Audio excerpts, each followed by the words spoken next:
agus fáidir go speaking our language go program trí fichiid sa nai. And you ha mi ag apach chamis skennal fashk Sri Lai. Welcome to Speaking Our Language, Programme 69. Today I'm at Cambus Kenneth Abbey near Stirling, where we're going to be meeting this week's guest learner. We'll also be finding out how to express feelings. An sa hiad fís, clonishif ha mo ven mo hiligel amach. My wife has thrown me out. Ov. Ha mo ven mo hiligel amach. Mo hiligel stands for after my throwing or after throwing me. So ha mo ven mo hiligel amach literally means my wife is after throwing me out or my wife has thrown me out. You'll also hear some other examples of this way of saying things. Try and work out what they are. And you'll also hear the word lianan, girlfriend or boyfriend. Lianan. Eishtevanish.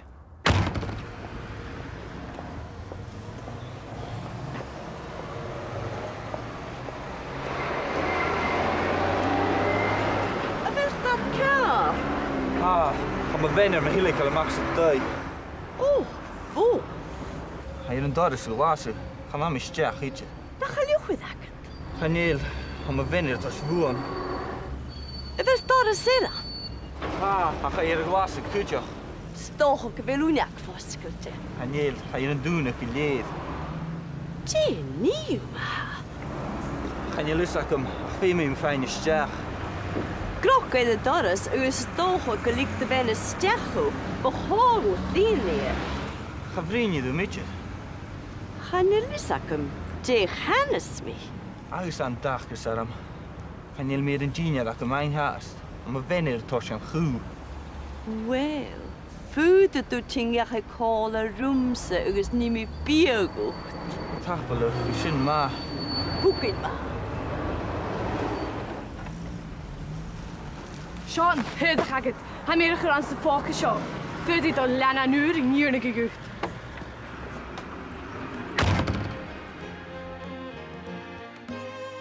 I'm a ven mo hiligel amach. My wife has thrown me out. I'm a ven mo hiligel amach. Hij a glasig. She has locked it. Hij a glasig. I'm a ven a tost vuam. My wife has taken it from me. I'm a ven a tost vuam. Hij een dúnug. She has shut them. Hij een dúnug. I'm a chur aan sa fóca seo. I've put it in this bag. I'm a chur aan sa fóca seo. Gaan je lernen een heentje ietsjer? Perhaps sweetheart is a better way of translating lernen into English.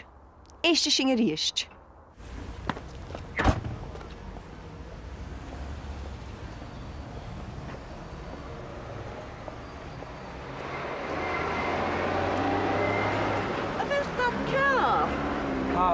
I'm a venner, my hilly can max day. Oh. Hij een daar is gelazen. Ga naar mijn stjach, weet je. Dat ga je goed doen. Daniel, I'm a venner, dat is gewoon. Het is daar een zin. Hij ga je een glazen kutje. Stoch ook wel unie vastgelte. Daniel, ga je een doen ik leed. Tje, nieuw. Ga je lust ik hem, veel meer een fijne stjach. Grok in de dorres, u is toch ook gelijk te binnen stecho, behoorlijk lineer. Ga vriendje doen met je. Ga je lissakum, te hannes me. Alles aan dag is er hem. Ga je meer een genie dat ik mijn haast. I'm a venner, toch een goed. Wel, voelde du tinga gekala rumse, u is niet meer biergoed. Tappelen, ik zin maar. Hoekin maar. Sean, hör dich agad. Ha mir chur ans de fóca seo. Fydi do lena nuur in níorna gigucht. In that last part, you heard phrases like ha mo ven mo hiligel amach. In this next section, you'll hear more phrases of this kind, but in a slightly different form. For example, ha mi mo faig ye. I've been paid off. Ha mi mo faig ye. Word for word, this translates as I am after my paying off. Mi and mo link up in sentences like ha mi mo fai ye and u and do in ha u do fai ye. Listen for these examples and others. Sioiat. Hanne mar a bhaid. Carson, Ha mi mo fag ye. how is the fag ye? Carson, Hayat go vi a dúnig na garage. Bí a dúnig roiérig na bliona. na chael sin o afasach. Na gwyn sydd ag arid sio, bi a hwlyd dyni'r fag ye. Bí, ha sin nŵl an droch hiochag. Chan yn môr an obroch awn sa vala sio idir. Chaniel, gydaraf. Ha mi fi gwbar awn sa garage sio o chi'n ffichyd bliona. Voor die gutse geta. Har y tokal factory ŵr i tyf na hain yn rastyn. Stoch o ffaint o opar yn sin, jeg a fosglwg. Les ac kun je met een factory foskelen. Trans ol an ŵr ham i smynach yw. Uit de sinne vi gleva. Ydych? Dat me geen smoonje gaat mijn maar goed zo'n een nacht 3 uur. Kun. Fesker te heun je. Stoken niet meer aan koler uit. Wel, maar de straai is aan de schaar. Hier met je heunje maar ha. I werd the fire, yeah. You are paid off. I werd the fire, yeah. Be at a tunig. It will be closed. Be at a tunig. Sé atje onhafas och boioch ha seo ach fuair. Van y person is sinne jen vale een tokal fask een atje seo. Nis, eiste sin risi fís sin riist. Sioiat. Hanne mar a bhaid. Carson, Ha mi mo fag ye. how is the fag ye? Carson, Hayat go vi a dúnig na garage. Bí a dúnig roiérig na bliona. na chael sin o afasach. Na gwyn sydd ag arid sio, bi a hwlyd dyni'r fag ye. Bí, ha sin nŵl an droch hiochag. Chan yn môr an obroch awn sa vala sio idir. Chaniel, gydaraf. Ha mi fi gwbar awn sa garage sio o chi'n ffichyd bliona.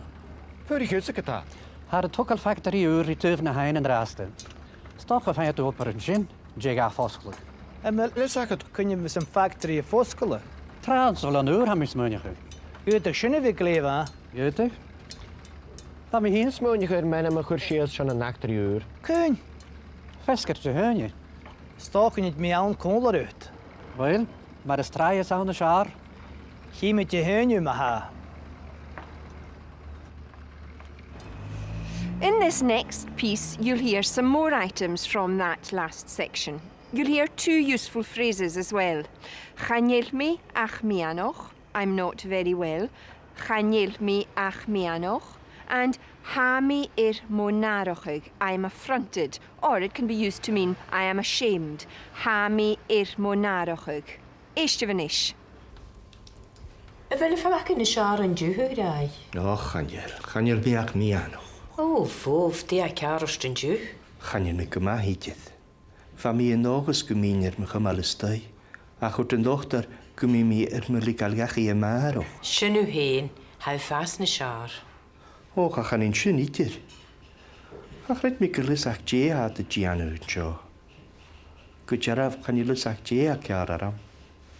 Yn dy gyn sy'n gaif cymryd y fel ffawc gyn. Ha mi my har o chwy gyn sy'n gaif. A chanel dy geis joch. Sian yn nys, ha mi sy'n dol y fri yn di. Glefa, stoch yn eist i'r ywtse. Han yn iac am y gra gymierwch yr gach i ymarwch. Ha sin ceart. A cha gra na chael a ffawc yn y siar i dir. Och, ha ceart gydor. A cha gra gyfel ar y har o chwy gyn sy'n gaif cymryd a ffawc gyn. Ha mi uafasach dulich ach ni'r cael cearir. Ha critsin a chael gyma a cha chw ffaling rym hyn, nor yf hyn. Che? Bitar hywing y ching an osbl, get har ceart gydor. Ach biad i'r cwrgiachu o'r chynnydd na lapin yn agin. Ha mi'r ma narochwg. Agus bi essen ar y narochwg na dy ymi gach ia.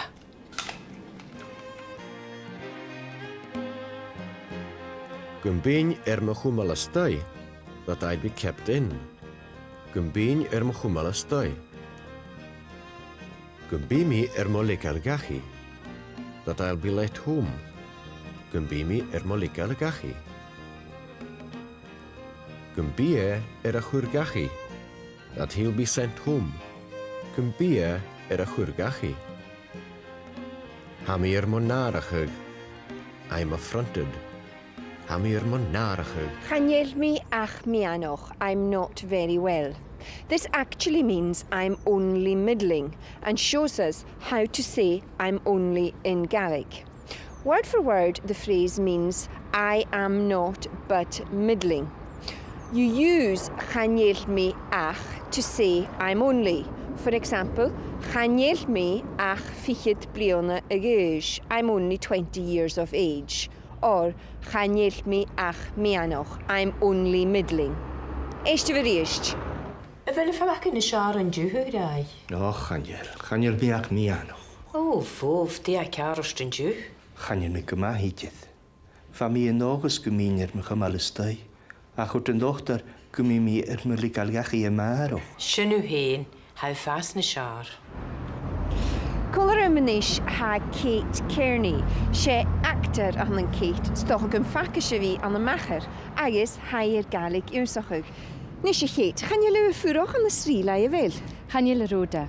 A ga mi gan skol an y strilai. Ha mi ffwydwch an y glasach o nisht. Gleifa. Nis je ha Kate y dol y iesie gain bigan mun oper eke. Tapelet. Is misje Kate Kearney. Dúcoch mi an y glasach o, ach hwcoch mi an y strilai. Agus ga mi gan skol an seo. Is stille om strilai, or se balle bria a han. Fa Gaelic an sy'n tiolwch acam. Ha mw faheth a barai, agus ha maheth as a jarastan, agus na dda mi og, fi ni clwynching na Gaelic trich. Fa ui acam an an actach o hiwn ate, agus fa mi yn sas an y drama ec a Washington Arts Center an y glasachu. Fa drama choersnach a coortedium gymor cwtjach, ach fa mi a gyri barach ionsachach ma actach. Mar sin, ga mi gaan hollisje drama. En jay sin, goed mi sjechet bliana an een kollisje, groch gjorden, et trainacher sonne vinam hitcher drama. At se van mi an een kroch gjorden, hoos ik mi idealig jonsachig kerst. Ha mi nisht nam actor fatne tjietje, an se Gaelic, agus an se verde. In television, in radio, agus in art doorler. Fa mi an een machet, an een meidi voor, agus an zijn nieperst in television, agus an een moren jalven kluitje in radio, agus in art doorler. Agus goed meeste meg kleurt, is een gangeroichen de goed. Zul wil is ik je zoals het harste de hintje. Fel gab hoor. Fasi? Ha mi paste nicht, agus ha mi voedig an een beersteen vaskit glasahu. Ha mo farent in de voedig an een baraien nicht, agus stille me wie dolaan sur laien. Bi mi e fein korm en sin, e Gaelic vrien trich, agus ha sin gam goedjegog. Moor an taink to Kate. Haier Jennifer oavusach ma nach heel. In this next piece you'll hear words like doontje, shut, skriefje, written, tollietje, pleased, and rierietje, satisfied, rierietje. Eiste van ish. Och, na canrum cyfyle dŵntio. Seo, ha sgríide an seo, nach a lis ach go cúineh sé foscailte a ríist. Och, fa mi cínseach gyn bei e fosgailte. Jesin yn dal y ddianaf. Bwys mi cael agos flori gyn fechi i'r chyn an sy'n taibi sio. Mae gwydych i syng yn sioc as a jigiad, ffwyd y syng i gol gwa jela. Ais am eisiau tolu tiach o leor, a mi sgyd y fiag eidiotiach. Ach, siai biag eidltiach y Charlie Michael. Ach wel, a tain bi gyleor ila yn sio. Wel, cha fi Michael tolich yn mynd y ffai e biag eidltiach. Het i a tolu tiach o leor me jefe biag sy'n bi. Sio, Michael's flori y tîn. Siai Jerry mwyn sio. Han an taibi dŵntio. A mi uafsach dylich, chad ag o'n mir sy'n borst me le bafish go. Och he cash gilio. Ach, stel i Michael biag eidltiach. Fe mi sy'n taibi ila y lorog. A mi cynjach gyfel tai bi eidiotiach hi as a cawn y straat sio. A mi sydd y fi awn ais ha ma. Cort y sy'n diwtse y fi'n cael nach corst. Wil zij je keer in biegetteltje? Oh, ha? O, ha, is misje. Sje biag eidiotiach y sialwm. Gerson. Wel, ham is ski. Fi'n tolig le big sy'n mi ach big edrych. Wel, if le ryrich te gyliar lys y fi sio y fi cha. O ha sio girach sganyan. Dúnte, shot. Dúnte. Scríbte, written. Scríbte. Foscailte, open. Foscailte. Rierichte, satisfied. Rierichte. The words dúnte and foscailte are adjectives which describe someone or something. And these words are really quite easy to make up. For example, dún is the verb to close, as in dún and doris. If you add ch to the end of the verb, you get an adjective. For example, dúnte. Ha and doris dúnte. The door is closed. The same applies to foscail, which is open, and that becomes foscailte, opened. Eishtevanish. Och, na canrym cyfel le dŵn te. Sio. Ha scríte an sio. Nach a lis ach go cúine sé foscailte a ríist. Och, fa mi cyn siach gyn beth ffosgol te. Jesyn yn dal y hianaf. Hwst mi chael agos flori gyn fechi i'r chynion sy'n tai bi sio. Mae gwydych i sy'n sioc ys y jigiad. Ffwyd y sy'n gol gwa gila. Ais am eisiau tolu tiach galeor. Mi sgyd y fiog eitiartiach. Ach, siai bych eiteltiach y Charlie Michael. Ach wel, a ta'n bi galeor ila yn sio. Wel, cha fi Michael tolit sy'n mynd y ffai a bych eiteltiach. Han time on the nish son na drama acting Carges, and last time Ian was dismayed to hear that Kate and Morochug had split up, and Shonag had some bad news for Bill. Shawnish na Karsten and Carges.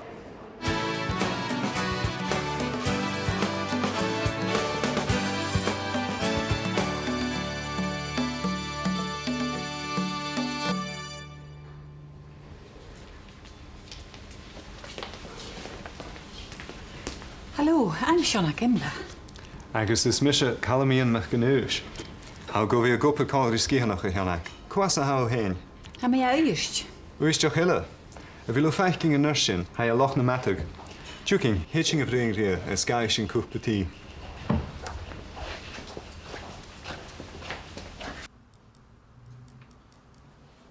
Ga vi Bill, a kretsin go savaks as in de wie nog. Mi tolit nach puring a chain. Maar Gàidhlig, tainte jalaf. Hwyr bie. Fisker magoif, karstjes, kechte bruin. Tamatan. Go fashion. Murachug. Tje hoorstje. Hatustje kaar. Ach je murachug gewaun. Kemera vissaket. Ian, ha mi euliger murachug. Wel, ik go weer een narachug naar de chiemische. Ceart me ha eoin. Chimi an san diastú a cléan dé nui. Cha bhí cécht cála midjid. Ha mi cresin go bí gopa a cartas an och. Qua cafis. Cha ni callach ha an ditid eoin. Ins múth dé ha tachart na a chimiú. Ceart me ha. Léad dé nui. Mar sin leit.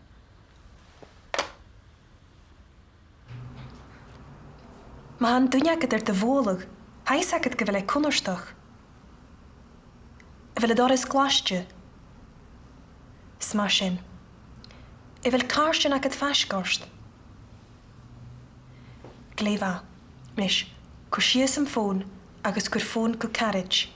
Agus kur phone ook om se amarach. En gianoshin. Gleva ishebal. Shoot me ha. Aichiva.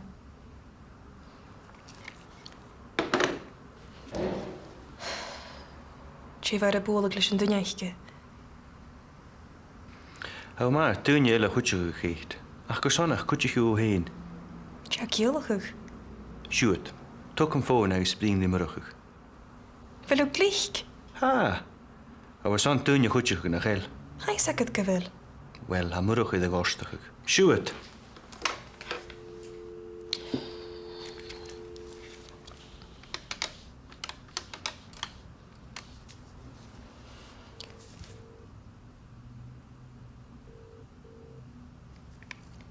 Can je listau?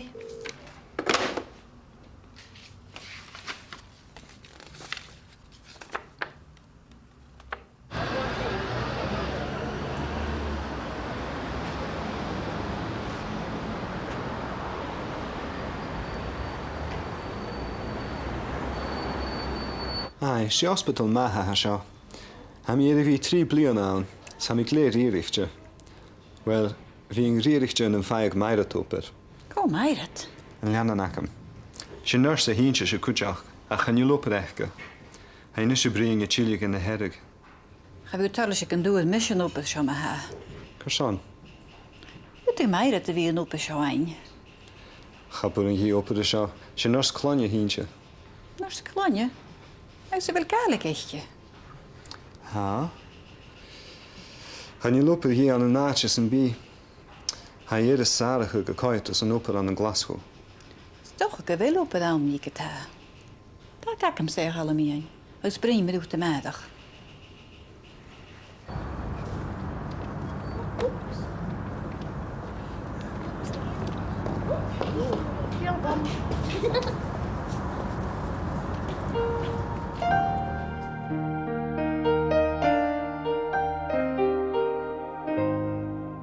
Wel, sinne bhuamsa son Seach Gonile.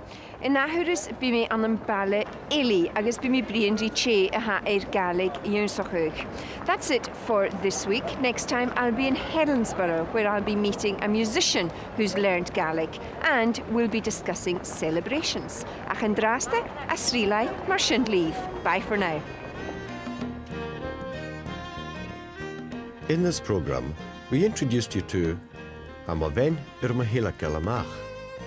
Amaven Mahila Kalamach. Haer glasig. Haer glasig. Chanel mi ach mianach. Chanel mi ach mianach.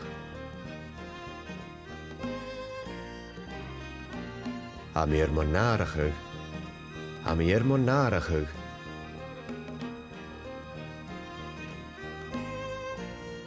Dúntje, dúntje.